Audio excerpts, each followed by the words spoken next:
back to the Cards of Cthulhu with the Beyond the Veil expansion. This is going to be the conclusion. Of course, I made a bunch of errors last episode. I put some notes on. I apologize for that. I was going very quickly because we're getting really near the end. One of the things I did was I discarded the Heartstone. And it says discard one item instead of suffering a wound. You don't have to discard this. You just have to discard an item. So we're going to get this back. Should not have been discarded in the first place. All right, nothing is on any board. We've wiped everything off. We have a ton of items. We've got two bodies for Herbert West to play with.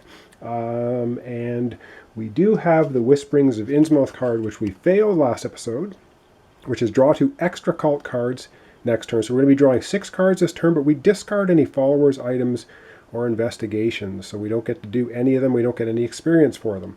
So let's zoom down and begin the final few turns.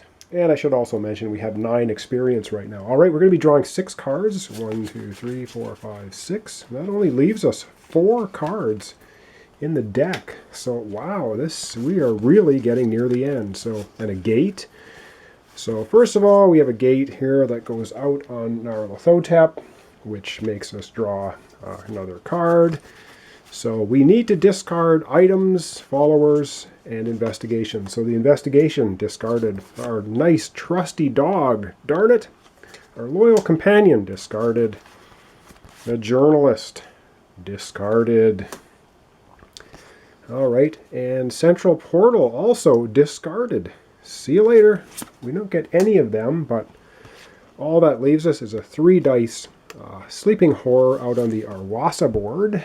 And a cultist leader guarding the gate up in Nyarlathotepville. All right, that's it. So we're right into the attack, and so let's take a look at the board. We're going to attack first. All right, we're taking on Nyarli, and he only has a cultist leader protecting that gate, and so we're just gonna go ahead and roll. I guess there's not much point in not. I don't even think we're going to bother using the Sword of the Crusader. We don't need it. And so let's go to the dice tray and roll them up. All right, we have the cultist leader guarding the gate. Not anymore. 4, 4, and a 2. And so he's only a little 5, so the 2 4s make it an 8. He's destroyed. We do get 1 experience. And now I'm going to spend 2 of those experience to use the Necronomicon. Discard any gate. And we go ahead and we discard the gate on Nyarlathotep, but we don't get experience for it. It is gone. And we're going to spend 2 experience to do the hurry spell, because we can. And we're going to attack the Arwasa board, which has a lowly 3 dice sleeping minion. Let's see what we get. A 6, a 5, and a 4. To add insult to injury, we even have a combo 4, 5, 6. No wounds, and we destroy Neoth Krogai. Krogai? Okay, whatever his name is, he's toast. That's going to give us 3 experience. Guess what? This is now the last turn. We're going to draw up, I guess, what we have left for cards, which are 3 of them, and that's going to conclude the Cards of Cthulhu. All right, this is it. This is the end of the game. We only have 3 cards left in the deck. We're supposed to draw 4, but we can't. We're going to draw 3. We have Randolph Carter. Well, we have a gate, which is irrelevant right now because, well, there's no other cards to draw. We have Randolph Carter and an investigation. So let's take a look. Are we going to buy Randolph? What does he do for us? He costs 3, summoning, or strength of will. You may re-roll your body die. If its roll will inflict a wound. If you re-roll, shuffle this card back into the deck. Forget him. Who needs them? We'll take the experience. That's going to give us now 10 experience. So let's take a look at the investigation. Whisperings of Innsmouth. Vague stories of man-like sea creatures rising from the waves have been whispered. Investigate 3, danger 1, draw, discard 3 cult cards. Going to be irrelevant. Draw an extra cult card next turn. Discard if a follower. Well, we're just going to ignore this because there's no cards left in the deck. So we won't be drawing any extra cult cards next turn because there are none left. And all we have on the board is a gate. So just to end the game, we'll spend 2 experience. We will use our trusty Necronomicon that we've had from the beginning of the game. Very first thing we bought. We're getting rid of the only thing on the board, which is the Arwasa Gate. And wow, let's do the 50,000 feet and conclude the entire game. Well, this was a really short episode, as I kind of figured it would be. As you can see, Yog-Sothoth wiped clean, Arwasa wiped clean, Nyarlathotep wiped clean. Now, we did have the 2 powers out there, but like I said, with the Necronomicon, this was sort of irrelevant. Pay 4 extra experience to cast the Seal the Gate. Well, we weren't casting the Seal the Gate. We were just using the Necronomicon to discard any gate. And the Necronomicon specifically says anything that's protected or guarded, you can discard the gate anyway. It's just a directly discard the gate card. Cthulhu, sorry bud, your fishy friends are all gone. Nothing for you. And the Chognar Fong board, I'm saying it correctly, also wiped clean. We ended the game with 8 experience points.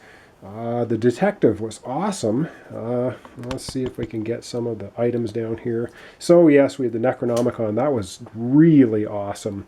The other thing that was extremely useful for us was the Sword of the Crusader. And I do believe too that the Research Assistant was also a really, really good card, letting us get rid of powers. We didn't even use the Otherworldly Idol, slay a follower to discard any horror. We didn't even use discard instead of suffering sanity loss. Herbert West still has 2 bodies to play with, the soldier and the psychiatrist. Our priest is still with us. The Heartstone is with us even though I discarded it. And there you have it. That was the Cards of Cthulhu with the Beyond the Veil expansion thrown in the mix. And when you do that, of course, it makes for a long game, as you saw in this playthrough. Apologize for the length. I really thought I was going to get crushed early. I think I've played maybe half a dozen games of this, and this, believe it or not, is the first one I've won using all cards with the expansion. So there you have it. I will very quickly show you the other investigators as well, so in case you're curious. And you can zoom in on these or read them if you want. So we have the doctor. We have the priest, and I won't go through their abilities. We have the gambler. We have the psychiatrist. He looks kind of mad. We have the thief, and these do also show up as followers, as you've seen in the game. We have the explorer. We have the actress. We have the big game hunter. We also have the ritualist. We have the drunk. We have the tycoon, the soldier, the journalist, and back to the doctor. So these are, again, I think there were 4 that came in the Beyond the Veil expansion. 4, yes, and we were using one of them, which was the detective. And I really think that ability, the freely roll 1 investigation die against investigations, that was also really awesome. Anyway, I hope you enjoyed the playthrough. Kind of a fun game, fairly quick. I apologize for screwing up the rule of the save early, so let's just go over it again very quickly. When it says save here, if you successfully complete the investigation, you get to save the card if you want, if you don't use the positive ability immediately. All right, enough talking. So once again, thanks so much for watching. Thanks for subscribing. Thanks for liking the videos. If you do, join me next time in a couple of weeks or so for another complete card or board game playthrough. It's what I do on my channel. So once again, thanks so much for your comments and your subscriptions and your likes and everything that you do for my channel here. It keeps me going. All right, thanks so much, and join me next time for another complete playthrough.